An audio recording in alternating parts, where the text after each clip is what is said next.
Olá, alunos!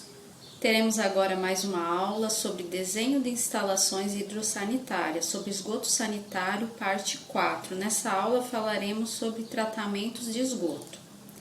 Toda instalação predial domiciliar de esgoto sanitário deve permitir a coleta e o afastamento dos esgotos domésticos de forma a encaminhar ou para a rede pública, o sistema urbano de esgotos, ou para um sistema particular de tratamento por meio de fossa séptica, sumidouro ou trincheiras filtrantes, na falta do sistema urbano de esgotos. Então, em local onde a rede urbana de esgoto sanitário esteja ausente, o destino final dos esgotos prediais deve ser feito de forma a não contaminar o solo, o subsolo, o ar, o lençol freático e mananciais superficiais que possam existir. Os despejos de esgoto em regiões não servidas por rede de esgoto é obrigatório o uso de uma instalação para depuração biológica e residuária em função da proliferação de inúmeras doenças que podem ser ocasionadas pelo despejo de esgoto. As unidades de instalação para a depuração biológica do esgoto são fossa séptica, sumidouros, filtro anaeróbico e valas de infiltração. Fossa séptica é definida como unidade de sedimentação e digestão destinada ao tratamento primário do esgoto. As fossas sépticas elas devem ficar localizadas próximo à residência, de preferência próximo aos banheiros, e a tubulação deve ficar o mais reta possível e distanciada no mínimo 15 metros de qualquer manancial de água. O material sólido dos esgotos é transformado em gases e lodo pela ação de bactérias anaeróbicas. As partículas sólidas se depositam no fundo da fossa, que periodicamente deve ser limpo. Então aqui nós temos duas imagens, a seção transversal de uma fossa séptica, nós podemos visualizar e a vista da fossa séptica olhando de cima. Então aqui nós podemos ver claramente as camadas onde nós temos o lodo que se deposita no fundo da fossa, a parte que fica na parte superior, a espuma, e temos aqui a visualização da entrada e a saída da fossa séptica. O dimensionamento simplificado da fossa séptica. Esse dimensionamento das fossas sépticas, de forma simplificada, ele é em função do número de pessoas que habitam a residência ou a edificação. Então, aqui nós temos uma tabela com recomendações de dimensões internas para a fossa séptica de acordo com o número de pessoas. E tem-se como base a capacidade de 175 a 265 litros por pessoa e uma capacidade mínima de 1.200 litros por fossa. Então, por exemplo, para uma residência com até 7 pessoas, as dimensões recomendadas para a fossa séptica seriam 1,60 m de comprimento, largura de 80 centímetros ou 0,80 metros e a altura de 1,5 metros, totalizando uma capacidade de 1,5 metro cúbico ou 1.535 litros.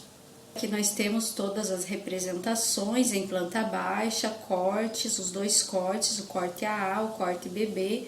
Então aqui nós temos uma representação, como deve ser representado no projeto hidrossanitário, os detalhes da fossa séptica.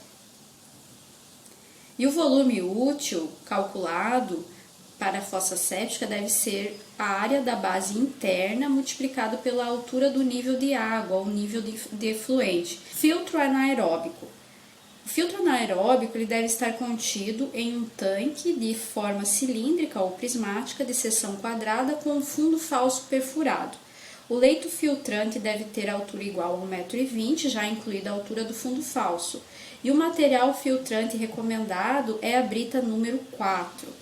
Conforme nós podemos visualizar, então, aqui nessa imagem, nós temos a fossa séptica, na sequência uma caixa de distribuição e os filtros anaeróbicos, 3 filtros em série, e por fim uma caixa de inspeção, e depois que o efluente ele passa por esses filtros, ele vai ser despejado em um corpo receptor. Nessa imagem, nós podemos ver uma fossa séptica em série com um filtro anaeróbico. Então, esse filtro ele é um filtro com brita número 4, que seria o material filtrante, aqui a altura de 1,20 m, e nós podemos visualizar todos os detalhes, é um filtro com funcionamento ascendente. Outro exemplo aqui na imagem, na foto, nós temos um filtro anaeróbico de fluxo ascendente em anéis de concreto armado. Então, esses filtros, eles são pré-fabricados, são encontrados em lojas de materiais de construção. Sumidouros são compartimentos de alvenaria ou pré-moldados de concreto que são furados, convenientemente furados, conforme vemos nessa imagem. No fundo, apresentam uma espessura mínima de 50 centímetros de cascalho, são destinados a receber o efluente da fossa séptica e permitir a infiltração subterrânea. A infiltração ela deve ocorrer desde que o solo tenha condições adequadas de permeabilidade. Então, é importante que seja avaliada a permeabilidade do solo, uma análise do solo do local. E as dimensões do sumidouro são determinadas em função da capacidade de absorção de água pelo solo. E o uso de sumidouro ele só é favorável em áreas em que o lençol freático for profundo. Então, a principal função dos sumidouros é a infiltração dos efluentes no solo. Aqui nós temos essa imagem mostrando a edificação, na sequência a fossa séptica, a caixa de distribuição e 2 sumidouros em série. Podemos ver também em planta e em corte as representações do sumidouro. E aqui nós temos outros detalhes de sumidouros. Então, os sumidouros eles podem ter geometria cilíndrica ou prismática retangular. Nesse caso das imagens, nós temos os sumidouros retangulares, onde nós podemos ver em planta, olhando de cima, e o corte do sumidouro, e o destaque fica para as suas laterais, que são todas em alvenaria de tijolo furado, ou em tijolo comum, assentado com junta livre. Então, esse é o destaque para os furos que o sumidouro deve ter. Sumidouros cilíndricos. Aqui nós podemos visualizar sumidouros cilíndricos em planta e em corte, e a camada de brita ela serve como suporte para alojar as bactérias anaeróbicas que vão depurar a carga orgânica contida no efluente oriundo da fossa séptica. Nessa foto nós vemos aqui fossa séptica. Nós podemos ler ali na foto tanque séptico, primeiro elemento, filtro anaeróbico e sumidouro em concreto pré-moldado. Então, notem que esses elementos eles estão em série, numa sequência. Primeiro nós temos o tanque séptico, depois o filtro anaeróbico e por último o sumidouro, onde nós podemos perceber aqui a lateral ela é toda perfurada para que possa ter a infiltração no solo. Valas de infiltração.